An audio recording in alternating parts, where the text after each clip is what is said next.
Hello, Assalamu alaikum wa rahmatullahi wa barakatuhu. My name is Abdel Nasser Ali Hassan. I study Master Project Management at Open University, facilitated by SIMAT University.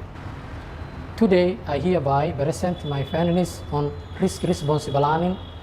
I conducted literature survey on Sahan Construction Company in Mogadishu, Somalia, and UMITOMOMITSUI Company Ltd in Tokyo, Japan.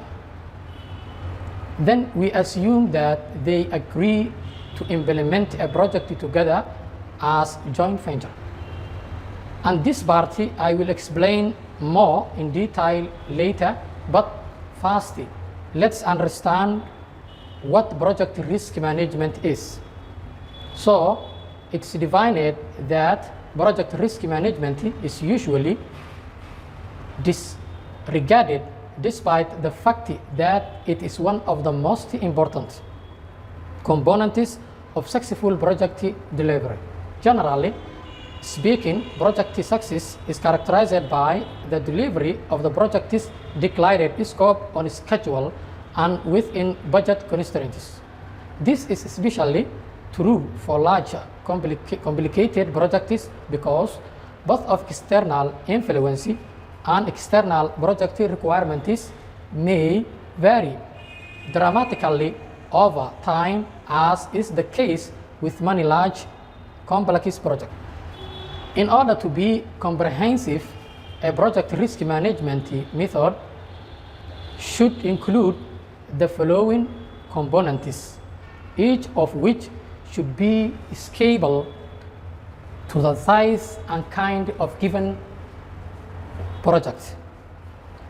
Number one, strategic and planning. Number two, risk identification. Number three, analysis, both quantitative and qualitative. Number four, response planning. And five, monitoring and control are the stages in the process of developing a strategy. Mainly, in this report, we focus on three principal areas such as risk identification, financial risk, and stakeholders risk. Firstly, in risk identification is an iterative process because as the project continues through its life cycle, new hazards may emerge or become aware of their existence.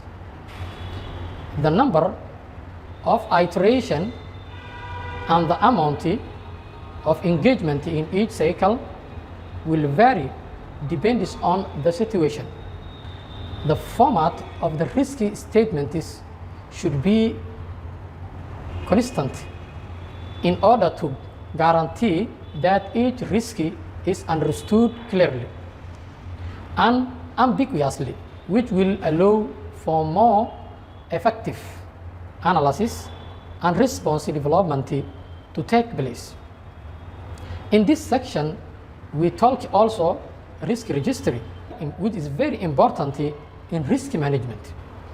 Secondly, when it comes to talk about financial management, is the quality control system for the financial industry, despite for enterprises and objects.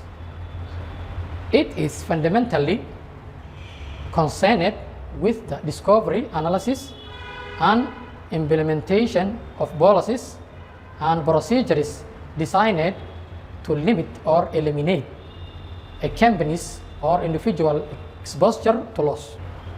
Thirdly, and finally, stakeholders management can be described as invented by stakeholders management theory, An organization is viewed as complex, dynamic, and interconnected network comprised of multidimensional relationship with an advice range of stakeholders.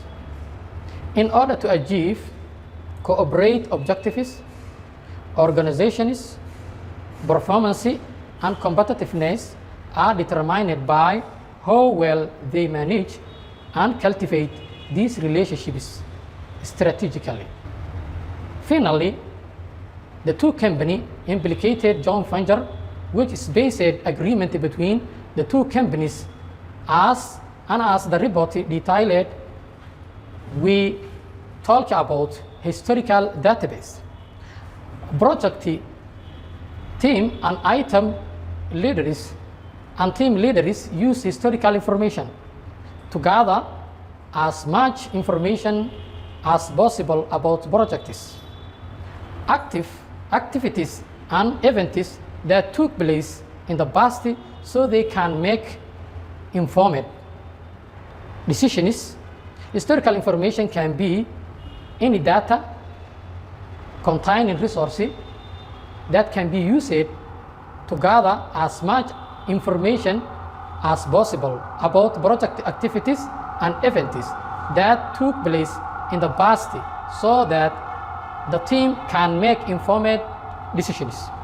Historical data may be useful in identifying which projects are most appropriate for the long-term success of your company. Furthermore, and probably more crucially, it may assist you in determining whether or not certain efforts are fit for your firm. It's possible that utilizing historical project data will play an important role in providing your firm with a distinct competitive advantage, and some situation an extremely distinct advantage over your competitors when making key business decisions. Current project database information technology (IT) is a process of gathering and storing data generated and gathered by corporation or organization, as well as active of organized and managed that data. Using this competitiveness guide to data management, you will learn more about what it is, how it is divided, and the various disciplines that make up the field.